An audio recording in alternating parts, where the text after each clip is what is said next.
I'm back! And I sound like an idiot. So yeah, where we left off? I have no idea where we left off. But yeah, we have to meet up with Emi about something or other. The morning sun is bright through my open window, and the sound of my alarm quickly has me up and about.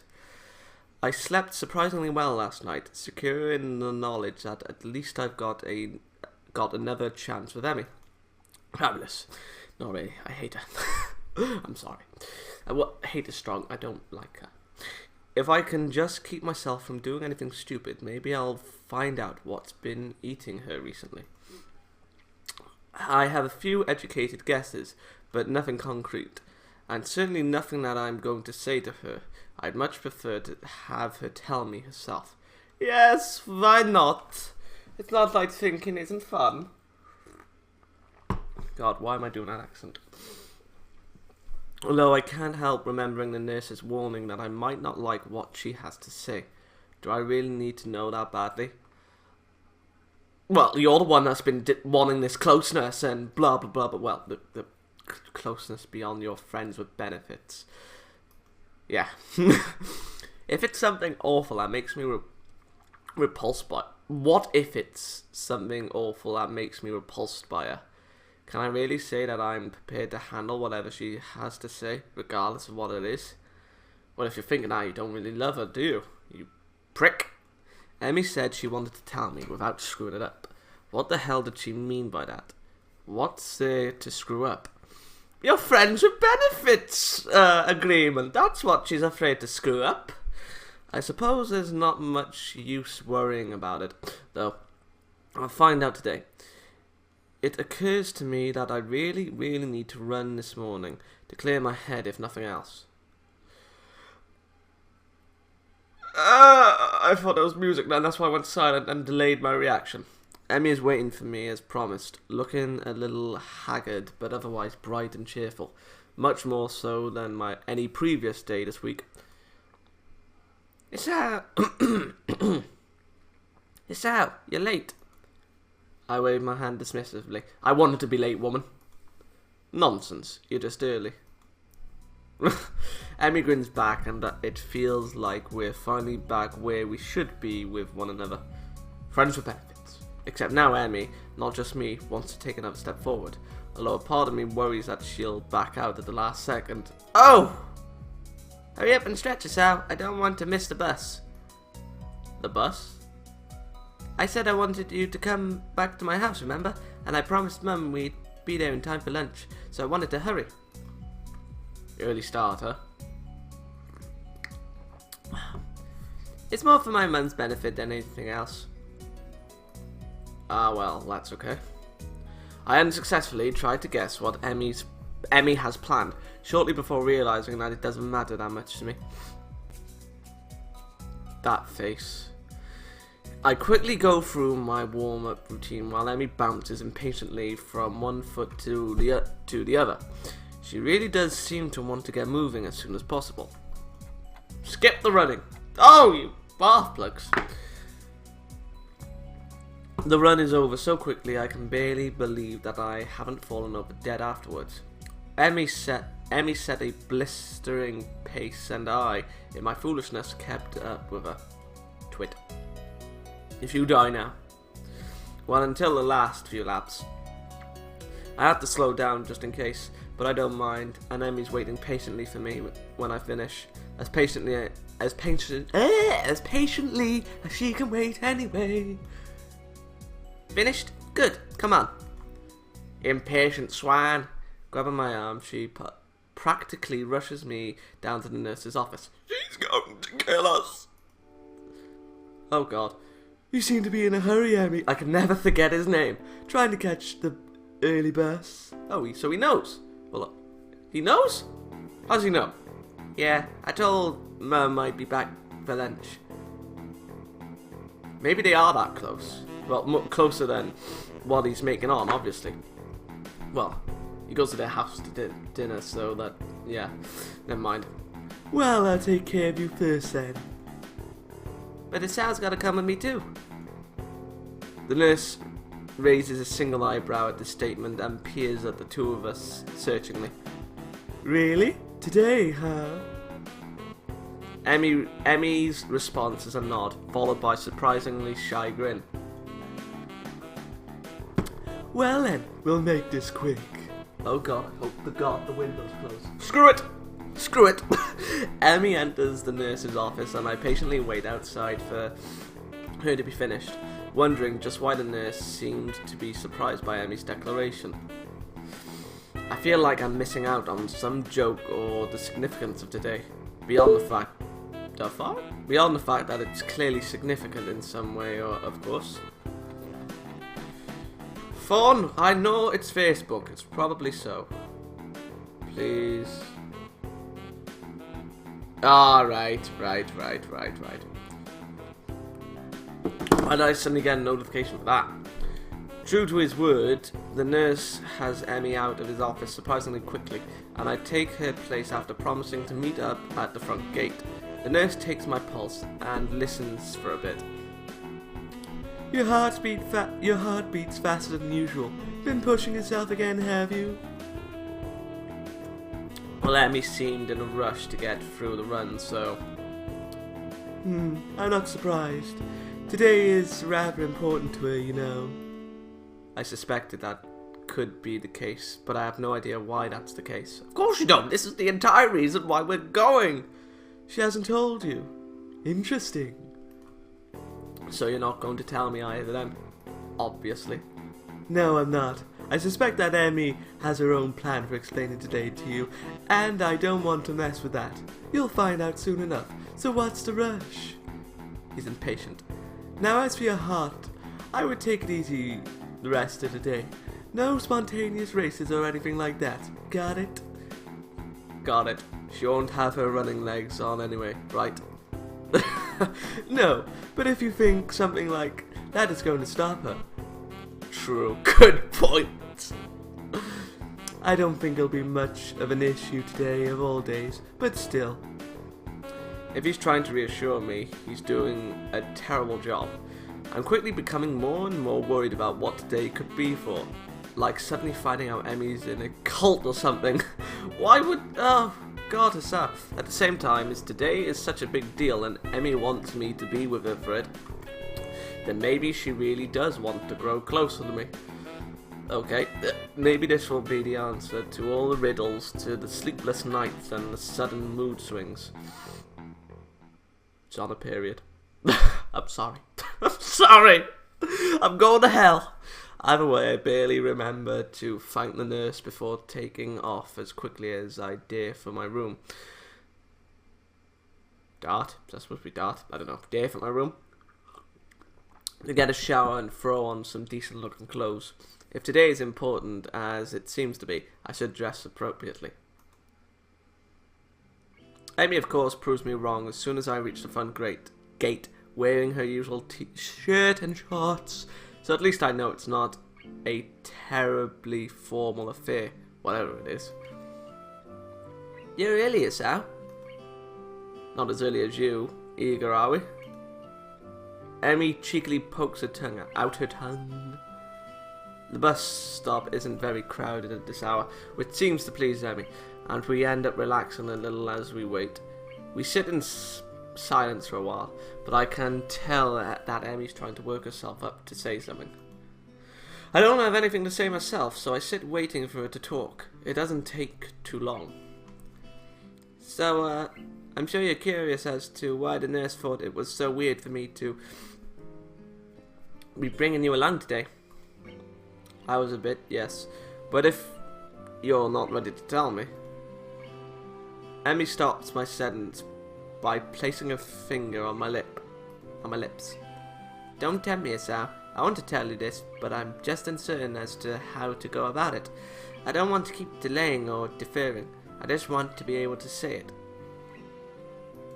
So say it. Yeah, so say it, woman. You know that it's not going to be easy for me, Sal. So treat it like running. Warm up to it with something small and easy, and go from there. But don't do it too fast, okay? I'm a patient man. Oh, watch while I Slap my knee! I can't wait for you to get to it. I can wait for you to get to it. Emi seems to consider my words, weighing them against what is probably a desire to get it over with. I will admit, as much as I keep telling Emi to take her time, I wouldn't mind her getting it over with either. But somehow I know that Emi probably needs more time than the bus ride will provide to get it all out, whatever it is. Yeah, maybe you're right. The bus stop probably isn't the best place for this anyway. But just to make sure that I don't go back on my word, I'll at least say this. She takes a deep breath, lets it out, and after a moment says in a low voice, "We're going to see my dad today." Ah! Why are you smiling though? I mean, is my theory right? I hope it's wrong. The words hang in the air, and I could... Well, yeah, it must be right if she's been having sleepless nights. Yeah, I'm right. Oh God, I'm right. And I can see that Emi's afraid that I'll panic and disappear in response, which a part of me almost wants to do. Okay, maybe it is meeting the other parent. Fair enough. It would be stupid of me to back out. Damn it, computer. Or to suddenly abandon the promise I made to be there for Emi when she needs me. The nurse thought it was so weird of her to bring me along. She doesn't bring anyone along, or at least I'm willing to bet that she hasn't before today. Well, yeah, she didn't bring anyone to the mother's house, so fair enough. The day seems to take an even greater significance. What has it taken Emi to even get this far? Ah. And why is that the best I can manage as a response? Yeah. I don't know what I should say. Thank you, I suppose? Should we? No, I'm looking forward to meeting. Nothing, I think. Just promise that you're going to come with me. Well, okay. Of course, you know I will. But of course, Abby smiles wanly, looking a little relieved. Good. In that case, we better get going. The bus pulls up just a little after she finishes the sentence. Where's the mother? Vague memories of my first trip out here come to mind as I step off the bus, but unfortunately, they're too vague to be of any use. I'll be the first to admit that I don't quite recall how to get to Emi's house, so I let her lead the way. She seems content to walk in silence, and I myself have no idea what I could possibly say, so the two of us arrive at her house having said nothing since getting off the bus. Fair enough. Emi's mother opens the door and doesn't seem surprised to see me standing next to her daughter. I expected Emi would have phoned ahead to let her mother know of the change in plans. I'm a-comin'. Emi, yourself. You're just in time. Lunch is just about ready. Oh. Great. I was afraid we might be running late. Don't you have a watch or... Yeah, you have a phone. Is that the time? Check the time. As fast as you were going this morning, I doubt there was much of a chance of that. I certainly hope she wasn't too much of a bother herself. She tends to get a little paranoid about being on time when food's involved. I hadn't noticed. This earns me a swat probably on the arm from Emi. And despite the serious nature of our conversation on the bus, an almost brooding quiet walk has quickly become cheerful again. Probably to keep her mother from worrying about whatever it is Emi plans to tell me later. Izabrazaki ushers us in, and in short order we're around the table devouring lunch. I hadn't realised how hungry I was until I got here, but for once I seemed to be eating almost as much as Emi. We're carnivores. Goodness, it's a good thing I made so much. The two of you are acting like you haven't eaten in days. I skipped breakfast this morning. Me too. Had to catch the bus, I assume. How else? That, and I figured you'd make too much food, so it wouldn't matter if I skipped breakfast. Well, it's good to know that I'm predictable. I don't know how to respond. Emi nods enthusiastically, and conversation falls off again as we very nearly clear the table of anything edible. It is a testament to the sheer amount of food on offer that we don't finish everything. I lean back in my chair with a sigh and thank Miss Ibrasaki for the food. I'm glad you liked it, Sam. Now, has Emi told you where we're going? To see the daddy! This is gonna be terrifying. Yeah, sort of. Is it far from here? Not really, but we'll drive there to save time. It closes kind of... What? I nod in assent and stand up ready to go. What closes kind of early? What are you talking... What? Well then, shall we? Miss Ibrasaki nods and leaves the room to grab her keys. Emi, I notice, has started to fidget nervously. Second thoughts. Emi smiles tightly at me and shrugs. She's fallen silent again, which probably means that I'm right and she is starting to regret bringing me along. Friends with benefits, that's all you'll ever be. I'm sorry. Not that I blame her. She's done such a good job of shutting me out that I doubt it's easy to suddenly open up. Honestly, I'm worried that she's forcing it. Well, I'm not surprised, to be honest. But she said while waiting for the bus that I'm not supposed to give her a chance to back out. And since I promised to go with her anyway, I suppose there's not much of a choice. I can't go back on my promise. Promises mean nothing! And she can't go back on hers. I just hope the both of us are up to it. We're off. Fabulous. Emi's mother blows through the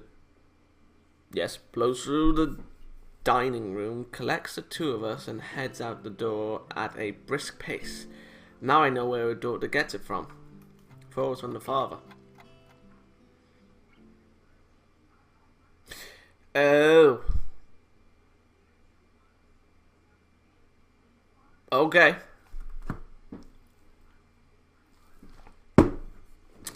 The car pulls up at the cemetery gates, and I feel Emi tense up beside me. I reach over and give her hand a comforting squeeze, which causes her to relax a little.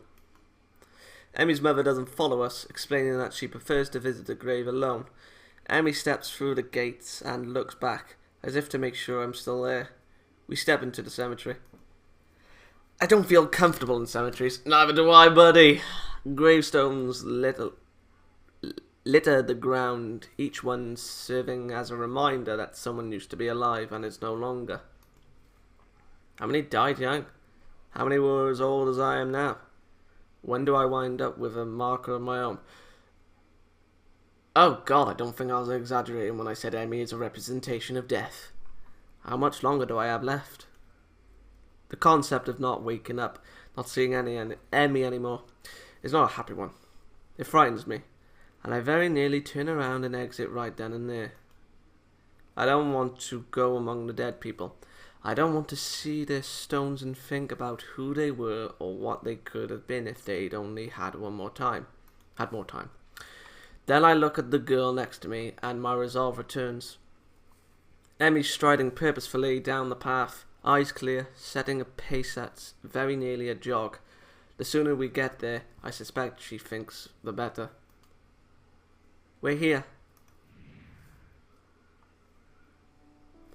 A gravestone wholly unremarkable. Okay, and everything except for the name etched upon it. The grass has grown up around the base. Really? What? Well, okay. Emi's eyes are riveted to the stone. After a few moments, she turns around, looking surprisingly calm, yet solemn. Solemn judgment. Pink's not actually my favorite color, you know. What? Yeah, what? What? I'm confused. I'm warming up to it.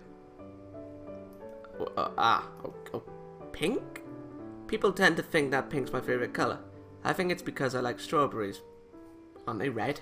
They're red. And even though those are red, they just assume that pink's the right color for strawberries. or both pink and red, do represent death, regardless. and that it's my favourite colour. But it's not. I'm too polite to tell anyone otherwise, of course, and it's not the kind of thing worth getting worried about. But I'll bet even you thought pink was my favourite colour. Not really, I didn't really care. Blue, that's my favourite colour. My mum and dad are the only two who know that, and now you know, and now you do too.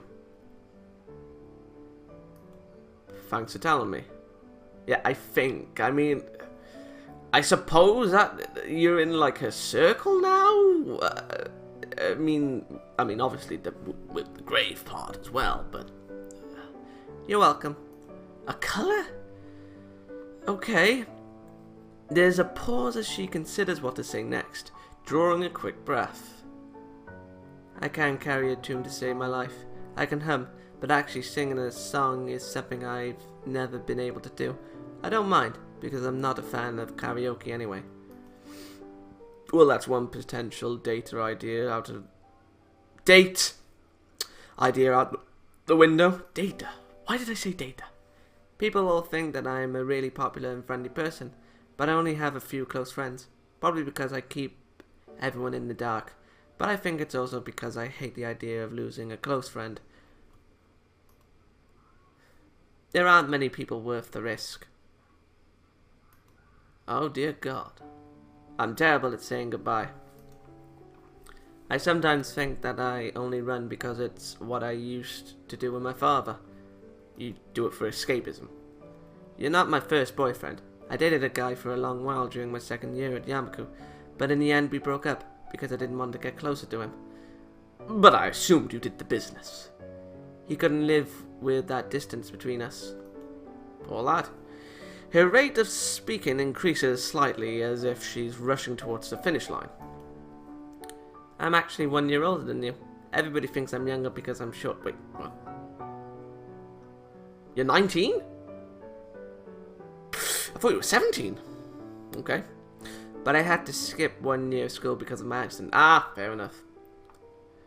They initially thought I was paralyzed when they pulled me out of the wreckage. I lost my legs already, but they were afraid that I wouldn't even be able to use what was left of them. After surgery, it was clear that the initial assessment was mistaken. I couldn't feel my legs because of shock. Short-term paralysis due to the other trauma I'd experienced. Your father dying. My recovery was one of the fastest they'd ever seen, or so they told me. I never found out if they were serious about that, or if they told that to all the patients learning to walk again. Probably the second one. She pauses, gathering herself for one last effort. 8 years ago today I lost my legs, and I lost my father as well. He died on the way to the hospital. I didn't even get to go to the graveside until 2 months later, and couldn't attend his funeral. Don't say you're sorry, there's no... Oh, that irritates me. But, fair enough. Okay, cynical, out of the window. I'm so sorry. Thank you. Don't be. That's what everyone always says. That's it, that is sorry. I hate hearing that. Oh my God! I think me and Emmy have a lot in common. Apart from the death part, of course. Like anyone could have done anything to change what happened. You know the best piece of advice I got? These things happen. I don't even remember who said it, but I guess they didn't have anything better to say. But it's true, you know. These things happen, and there's nothing you can do about it. They aren't necessarily planned, and they aren't always bad, and they aren't always good, but they are. So I made the decision that I would live without worrying about the future, and to be sure that I never had to say goodbye again. I decided I wouldn't let people get close to me anymore. After all, they could be taken away at any time, and you know what? She laughs a little bitterly. Her eyes start to swell up, I was nearly going to say swell with tears. And I step forward to embrace her, but she holds up a hand to stop me. Not finished. A deep breath and she continues. It worked pretty well, until I met you and saw that you were trying to adjust to stuff. adjust to stuff here, so I thought I'd help, and then you were so nice I couldn't help it. So you weren't taking pity. Oh! The tears are flowing now, and she accepts the embrace this time. The rest of her sentence is mumbled into my chest. I tried not to fall for you, but I did. And then I tried to keep you at a distance like with my first boyfriend, but I couldn't. But I've been so scared because I don't want to lose you, and I might anyway. Yeah, I'm still around, right? And maybe I won't be forever, but don't you think it'll be fun while it lasts? Neither of us could survive the day. It could be a bus crash or something, but so long as I know that I've been with you, I don't think it matters. A sudden thought strikes me and I can't help laughing. My condition had me scared of dying so badly. I was right! That I immediately seized on the opportunity Emi presented to improve my odds of living longer. But without Emi, would there have been any motivation to keep up with my running? It hits me that Emi is the reason I want to go running every day, so I can spend as much time with her as possible. Emi looks up at me confused. We know this already, like the running. Well, we'll go on living until we stop. And when we stop living, we'll be able to know that at least we've had time together, and I wouldn't have it any other way, because I love you. I love you, Emi, and right now, that's enough for me. There shouldn't have been that apostrophe, whatever it is there. Emi smiles through her tears and steps back from me. You know, it's funny. What is? I thought that the best way to live in the moment was to do it alone, but now I don't think I'd have it any other way either. I'm glad I met you, Sal. Well, these things happen. Emi and I stay by the grave for a while, as Emi pays her respects to her father. When she's ready to go, we exit the graveyard side by side. Emi's mother drives us back to Yamaku.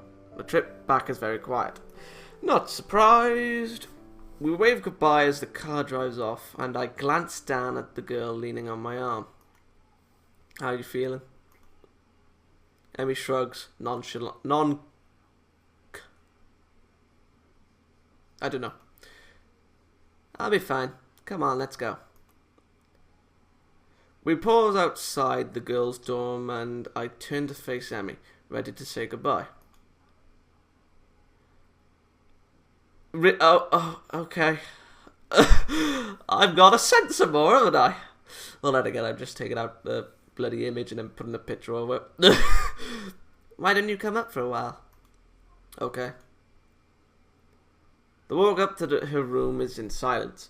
I'm not sure why. I supposed I'd be turned away at the door.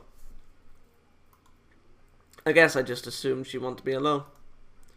Her mum, the nurse, hell, everyone who knew the significance of today seemed to think it's best to leave Emi alone. But she took me into the graveyard with her. She told me the whole story of what happened on the day she lost her legs. She wanted me around. The significance of this does not escape me. I'm surprised by that. Because you're dense. Emi opens the door and steps into a room, not even bothering to invite me in, holding the door for me expectantly. I step in and the door swings shut behind me. Hey, can I ask you a favour? Sure. Can't guarantee I'll do it, but... Emi giggles and pulls me into a kiss that starts out soft but deepens into something almost desperate. Okay. Stay with me, please. Oh, they're definitely. Her voice has dropped to a whisper. The question is barely audible over the sound of my own breathing. There's something about the way she asks that question. The hesitancy in it. The quiet voice that makes me think she doesn't mean tonight. Ooh. No, she means exactly what she said. Stay with me. Not tonight or forever, because both of us know there's no such thing as forever.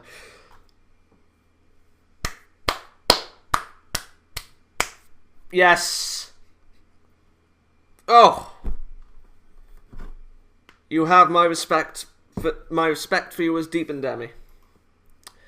There's no time limit to a request. There's just the request. The favour. Can I do that? Can I stay with her? Of course. We embrace again, Emi guiding me toward her bed, stepping backwards with care until she sits down on the edge. Of course they are. She's gotten my shirt off by this point, and I've similarly lifted hers over her head, bra and all. Her shorts come off just as quickly. We practiced... What? We've practiced ease.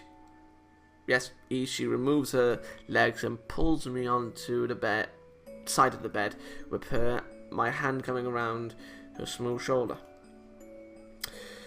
I cast my gaze over her face, down her neck, following the line to the swell of her breasts before I lower my hand, planning kisses across her chest, listening to her breath hitch as her hand slides further and further down my chest. The scar as I work my way back up to her neck. I can feel her hand working at my belt, now fumbling slightly with the buckle, now unbuttoning, now I'm zipping until my pants fall to the floor. Fingering trousers. Her panties are noticeably darkened in the right place, showing that my earlier ministrations have produced some results. I step back quickly and shuck my boxers and... I think that's probably chuck. Yeah, chuck my boxers and move back in as Emi reaches over into a drawer on her nightstand, removing a small foil package. She tears it open with a quick jerk of her teeth and reaches down to apply the protection, which as always causes me to gasp a little. Her expression suddenly changes as she takes a view of me. Wait a second. Are you still in your socks? What? I pause and look down. Apparently I am. What? Yeah, does that matter? What? Why does it matter? What? Take them off. It's weird if you still have them on. Okay. Right. You know you've got your socks on too. Yes, but I don't have my legs on, so it doesn't count. Fine. Unable to deny her logic and impatient to have the conversation over anyway, I quickly remove the offending items. That's just odd. I'm so eager to get back at Emi that I practically jump on top of her, pushing her down playfully. Okay. Emi giggles and squirming quickly. Emi's giggling and squirming quickly ends, replaced by a happy sigh as I enter her. Breathing deeply as she savors the feeling, she spreads her arms to grab the sheets. Her breath is in my ear as I begin moving, whispering words of encouragement, nipping at my neck, now at my mouth. Okay, my hip hits the edge of the mattress, shaking the bed. A part of my brain briefly wonders if I should try to be quicker before succumbing to the waves of pleasure racing up my spine.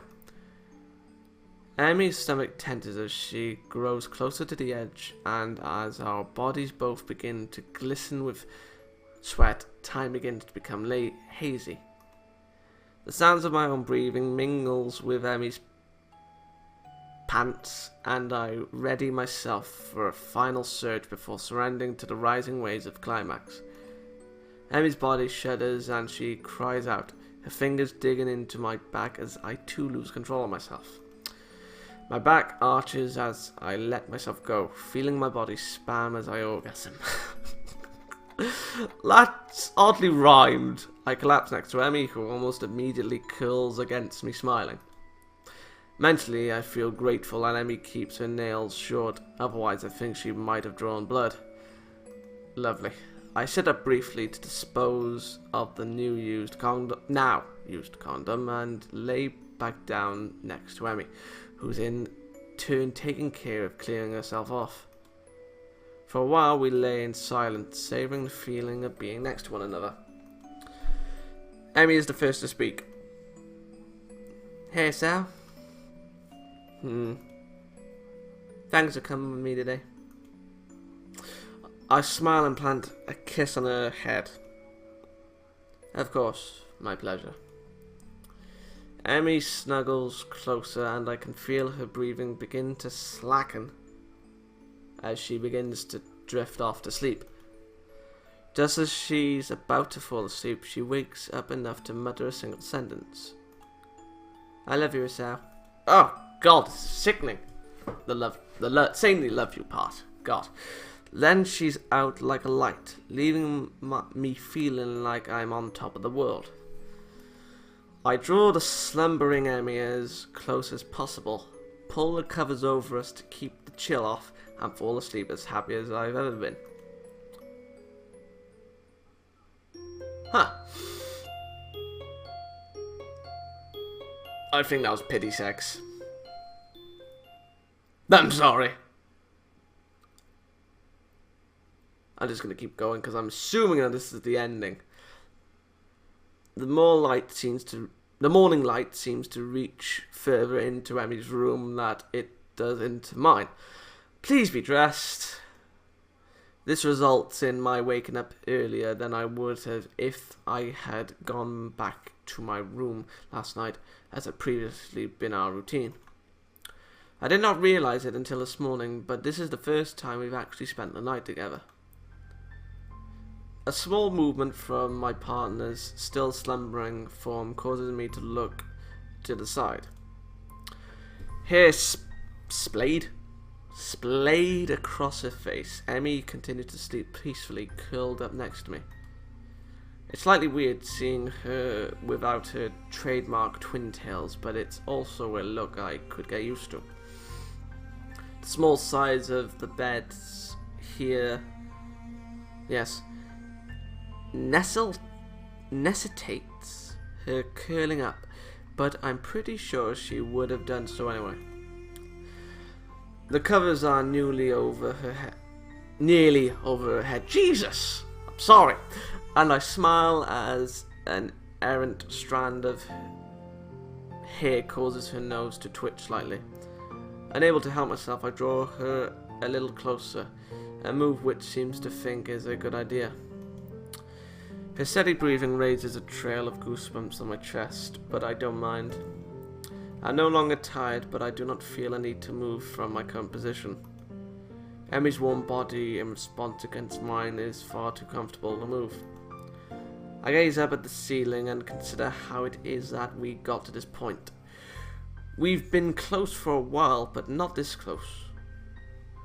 It seems like only yesterday that she ran into me in the hallway and, after apologizing, decided to take an interest in my well-being. Pity! I will keep saying that, I'm sorry. But that grew into something else, which I at least was not expecting. One thing is for certain. Having found Emi, I will try as hard as I can not to lose her. My morning musing is interrupted by further movement from Emi. Her eyes flutter open as she seems briefly confused by my presence in her bed, as well as her current state of dress, which is non-existent. Can I put this? I'm going to need to check other YouTubers who've done this, just in case. Then she smiles happily and sits up, her face looking down at me. Good morning, Asao. Hi, sleep well? Yeah, I did. Exhausting day yesterday, you know? Uh-huh. I think back over yesterday's trip to the graveyard. Yeah, glad to hear you slept well. How'd you sleep? Well enough, although you kept hogging the covers. This earns me a shove and stuck-out tongue. I chuckle and Emi giggles a little and we fall quiet for a while. I soak up the feeling of how right it all seems, waking up with Emi by me, crammed into a bed made for one person. It's something I could get used to. Hey, Sam? Thanks for sticking around. No problem. Save me the walk back anyway, right? This draws another giggle, but then Emi's expression turns serious again. No, really. I kept trying to push you away because I thought that was the right thing to do, and you stuck around through it all. I haven't made any of this easy for you, but you stuck it out anyway. So really, I mean it. Thank you. She punctuates this by giving me a kiss, pulling back and looking at me with an expression of affection. She actually looks a lot better with her hair like that, I'm not gonna lie. I reach up and ruffle her hair, smiling all the while. I'm stupidly lucky, I think, to have come through everything after my heart attack, and to somehow found this girl is nothing short of a miracle. You're very welcome, Emi. I couldn't bear the thought of giving up on you. Giving you up. I'll even continue to stick around if you want. I'd like that. That settles it, then. I don't know how long my heart will keep working, and I don't even really know... Oh, God. Even really...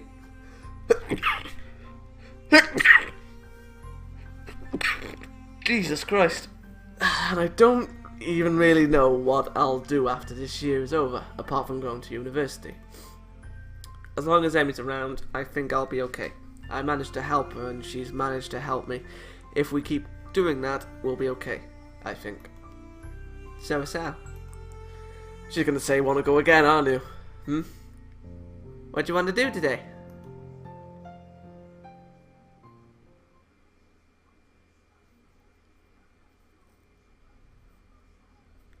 And that was Katawa Shoujo Emi's arc. Didn't like the character, but I like the story. And I will stand by that her representation is death. Sorry to all the Emi fans, but yeah, like, she was just taking pity, and I hate people who do that. She did because she, I like the endings. Because it shows us what they were originally going to look like.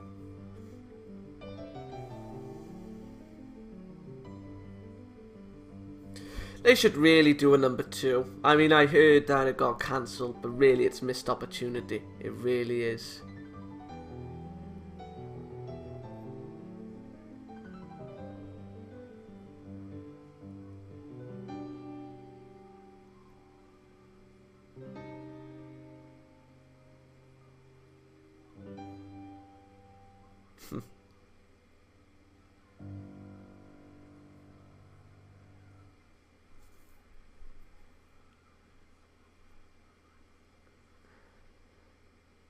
Allows Katawa Shoujo Emi's arc. Thank you all for watching and sticking through this. And I look forward to the next series that I do with you lot. See ya, and good day.